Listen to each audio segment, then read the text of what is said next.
ইসলামে শামিল হব আকা, কিন্তু আমার একটা আরমান আছে। ও নবী আমার বলেন কি আরমান বলো? বলে ইয়া রাসূলুল্লাহ, কালমা পড়ার পূর্বে হুজুর গো বাস আমি একটা মুজিজা দেখতে চাই। কালমা পরে পড়বো, আগে একটা মুজিজা দেখবো আমি। মুজিজা কাকে বলে? ভাইরা বাপেরা, মা বোনেরা, বেটিরা বুঝলেন কথা। যদি কোনো ওলি, আল্লাহর ওলি, বুজরুগানে দিন গুপ্ত কথা ভুলে দেয়, ছুপা হওয়া কথা প্রকাশ্য করে দিতে পারে, এটাকে কারামাত বলে। আর যদি কোন নবী ছুপা হওয়া কথা বলে দিতে পারে, আপনার ভবিষ্যতের কথা বলে দিতে পারে, এটাকে মুজিজা বলে। বলে কোন নবী যদি বলে দেন, ওটাকে মুজিজা বলে। বলে আকা একটা মুজিজা দেখতে চাই। সুবহানাল্লাহ। জওয়ান ছেলেরা কথা বুঝো, নবী আমার বলছেন, এই আবু বকর, তুমি এর চাইতে কি বড় মুজিজা দেখবে? তোমাকে কি মুলকে সামে 350 বছরের বৃদ্ধ তোমাকে বলেনি যে তোমার দাহিনা পেটের নিচে কালো রঙের তিল রয়েছে? তোমাকে কি মুলকে সামে বলেনি যে তুমি আমার পহলা খলিফা? তোমাকে তো বলেই দিয়েছে।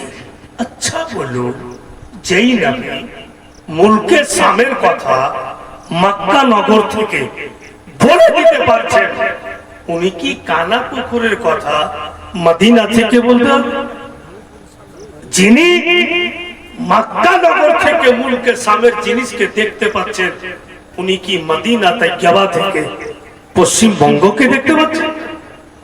শুধু আমাদের চোখ থেকে আড়াল হয়েছে, কেবল পর্দা হয়েছে। কিন্তু আমার নবী তখনও ছিলেন, এখনো আছে। এত লেখা আছে কোরআনে, দেখবেন মুহাম্মাদুর রাসূলুল্লাহ। এর তরজমা, এর মানে উর্দুতে আমরা বলছি कि मोहम्मद सल्लल्लाहु अलैहि वसल्लम अल्लाह तबारक व तआला के प्यारे नबी हैं। रसूलुल्लाह আল্লাহর প্রিয় নবী আছেন। বুঝতে পারলেন? থা, ছিল, এটা আলাদা কথা। আছেন এর মানে কালকে ছিলেন, এখনো আছেন। ওই জন্য বেরাদার কুরআন পাক এমনি স্কুলে লেখাপড়া করে ওর তরজমা করে পুরো আলিম হতে পারা যাবে না যতক্ষণ পর্যন্ত মাদ্রাসাতে আলু ভাত খায়া ঘটি সানা খেয়া না পড়বে। বুঝতেই পারবে না কোরআনের মাফহুম আয়াতে কিছুই বুঝতে পারবে না। সিধা বল দিবে, তার মানে এই, যেমন মনে করেন কোরআন পাকে একটা কথা লেখা আছে, আর এটা কথা খুব বলছে ওয়াহাবিরা, আর আসলে কোরআনে লেখা আছে, গলত কথা নয়, লেখা আছে কোরআনে। কোরআনে লেখা আছে কুল ইন্নামা আনা বাসারু মিসলুকুম। কুল মানে আল্লাহ বলছে নবী বলো লোকজনকে, ইন্নামা আনা বাসারু মিসলুকুম, এর মানে আমি তোমাদের মতো মানুষ। আল্লাহ বলছেন নবীকে তুমি বলো দুনিয়ার লোককে যে তুমি ওদের মতো মানুষ, বলো। কথা বুঝে আসলো? আর এটাই কথা যদি জনসাধারণকে আর বাড়ি যায় যে মা বহিনকে রাস্তা ভেঙে দেয় যে দেখ কোরআনে লেখা আছে, আল্লাহ বলেছে যে নবী তুমি বলো তোমার কিরকম মানুষ বলো, তো রাসূলুল্লাহ তো নিজেই বলেছেন যে আমি তোমাদের মতো মানুষ। তো আমরা তো কোরআনেরই কথা বলছি যে রাসূলুল্লাহ মানুষ, আমরা তো কোরআনের বাহিরে বলি না। তো ভোলা ভালা ইনসান রাস্তা ভটকিবে না? আচ্ছা যে ঠিকই তো কোরআনে লেখা আছে, ই তো গলত বলে না। কিন্তু বেরাদার ওর তাফসীর খুলে দেখতে হবে।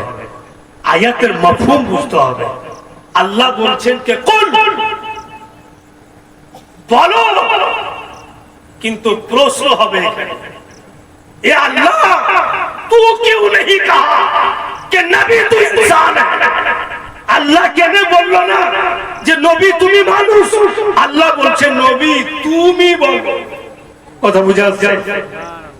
আল্লাহ নিজে বলছেন না যে তুমি মানুষ, নবীকে বলছে তুমি বলো এই হাবিব तू कह दे कि तू भी इंसान है, मैं तुमको इंसान नहीं कहूंगा इसलिए कि तू इंसान है ही नहीं। সুবহানাল্লাহ সুবহানাল্লাহ। এই জন্য আমি তোমাকে ইনসান বলবো না যে তুমি ইনসান না, আর যদি বলে দিই তো দলিল হয়ে যাবে। কথা বুঝা যাচ্ছে? তো মানুষ হতভম্ব হচ্ছে, এলে কি কইছে মৌলবীরা, সব তো মৌলবী হে, কুরআন তো ওটাই, হাদিস তো ওটাই, কথা তো ঠিক। সুলতান মৌলবী সাহেব